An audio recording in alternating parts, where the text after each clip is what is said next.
In this video, we will be doing a character analysis based on The Heart of Darkness by Joseph Conrad. But before we delve into the character analysis, let's give a little background on The Heart of Darkness. The Heart of Darkness is told by an unnamed narrator who follows the story of Marlowe and his adventure through the river Congo in Africa. On the surface, the story just appears to be about Marlowe going to the Congo to collect ivory. However, the story is much more than that, often delving into themes of imperialism as well as succumbing to one's own ambitions, greed, lust, things of this nature. And these main characters, who are Marlowe, the manager, and Kurtz, seem to embody these values and themes perfectly. It is important to note Conrad's view on imperialism when he wrote the book, as many critics and analysts have never actually found or determined his view on imperialism. So while taking a look at these characters, try and find what you think his view might be. The first character that we'll be taking a look at is Marlowe, who is undoubtedly the most important character in the book. Now, it is important to note that Marlowe has often been thought of as a kind of catalyst for Joseph Conrad. There has been much debate as to whether or not Marlowe serves as a surrogate for Conrad. It is through Marlowe that we are given a clear, changing opinion on imperialism, a factor which has also been observed for Conrad. It is these similarities that signify Marlowe's importance in the novel. Now that we have a little background information, let us take a look at the various traits, morals, thoughts, and circumstances that make up Marlowe's character. Now, Marlowe is comparable to the modern blue-collar working man. Marlowe is a man who admires and strives and desires efficiency, and that is the sole reason why he joined the company in the first place. He believed that they were a company that strived on efficiency, and it is important because in the beginning, Marlowe's thoughts on imperialism were quite vague. He didn't quite hate imperialism, but at the same time, he didn't quite love it. He saw it as something that was essentially necessary. It's hard not to notice the experiences that Marlowe has throughout the novel, and these experiences create a moral dilemma between Marlowe and his internal mind. Now, the first thing that we can kind of delve into is when Marlowe first visits the company. He notices that there are Africans there who are working, and the company describes them as troublemakers. However, Marlowe sees them as slaves, but Marlowe doesn't display any disgust or any animosity toward this discovery. Instead, he just accepts it. And the reason for this is because he believes that it's in the sake of efficiency. Now let's take a look at Kurtz. The best way to describe Kurtz is the way that the Intended described him. He is a very charismatic person. He's a person that people can't help but fall in love with. Kurtz was kind of the embodiment of what imperialism was supposed to be. He was charismatic, he was a gentleman, he was sophisticated, he was smart, he was well-rounded, and most importantly, he was efficient. And it was this efficiency that kind of drew Marlowe towards him. However, as you eventually discover in the end of the story, Kurtz had succumbed to his greed and he devolved into a savage.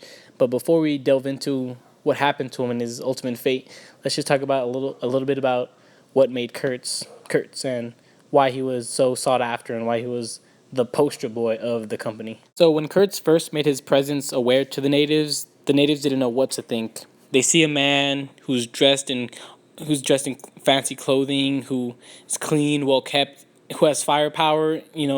Firearms are foreign to these people, so they kind of viewed Kurtz as a god. And what happened was Kurtz allowed this to overcome him. This made Kurtz to exploit the Africans, to exploit the natives, and unfortunately, it was this kind of exploitation that caused Kurtz to downfall. Now, Kurtz, I wouldn't say he was humble, but Kurtz was a good man in general. However, and his ultimate goal was to try and civilize these people, but instead of being able to civilize them, he let their culture, their bestiality, their animalistic nature to overcome him. So it kind of the polar opposite of what he intended to do is what happened to Kurtz. So Kurtz serves as a polar opposite of Marlowe. Throughout the story, Marlowe was infatuated and he wanted to meet Kurtz. He sounded so intriguing and so amazing. So what happened was when Marlowe finally met Kurtz, the reality was like, this is what the Heart of Darkness does to a man. He was stripped of all his humanity, of all his civility, and he turned into this creature. So Kurtz is meant to represent that, the dark side of imperialism, and the resulting nature of what the worst of humanity can do to someone. So by the end of the story, we find out that Kurtz has died, and Marlowe had actually taking a reading of Kurtz's journals, and what he discovered was that in the beginning of the journals, they were very well written and very intriguing to read, but by the end, all Kurtz had managed to write was exterminate the brutes. And while it may be seen as a simple but, kind of shocking revelation, it does say a lot about what happened to Kurtz, how a man can go from such sophistication and civility, but can eventually end up turning into a brainless creature. So the last main character that we will be taking a look at is the manager, and the manager is the character that Marlowe despises the most. The manager is the embodiment of laziness, of greed, and why imperialism is a bad thing. The manager is a person who does not earn the position that he keeps. All he is lazy and mooches off the work of others. The manager does not work hard, nor does he value hard work, nor does he value efficiency. The manager just only got his position because he was the only one who was available to actually fill the position. The manager himself is envious of Kurtz. Kurtz wants to become the manager, and he's afraid that Kurtz will actually become the manager because Kurtz is much more deserving of the position.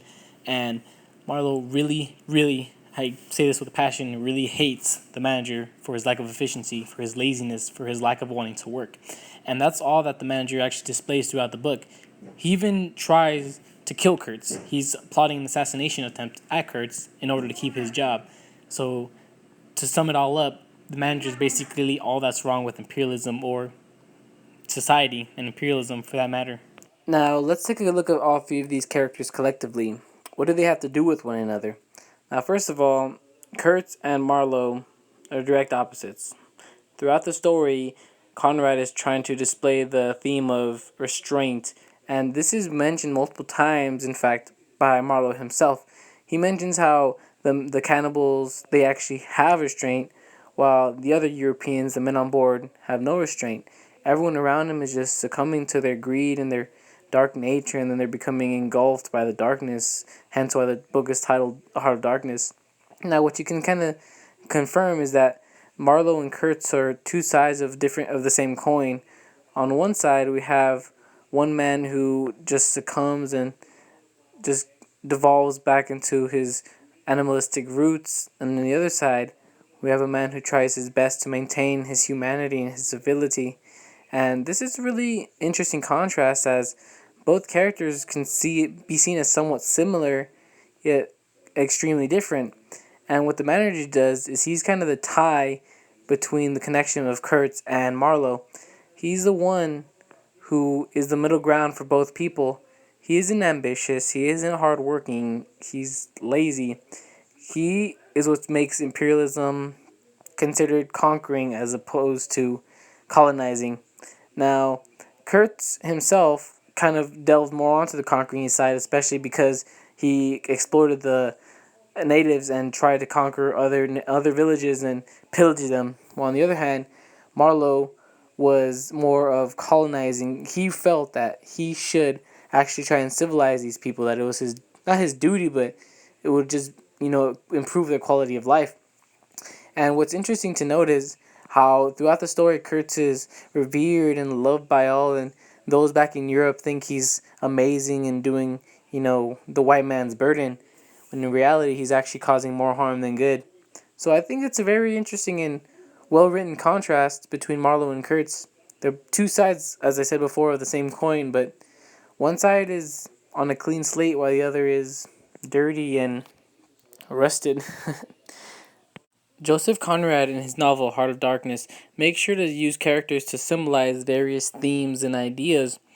Marlowe represents sort of the downfall of imperialism in a way. A concept that was once thought of to be so great and grand and pure and revered is now something that is like down upon, something that something that people do not want to associate themselves with. Kurtz represents the blindness of ambition. He wanted to go to Africa. He wanted to be famous. He wanted to be wealthy. He wanted to civilize these people. And instead, he was blinded and became a beast himself.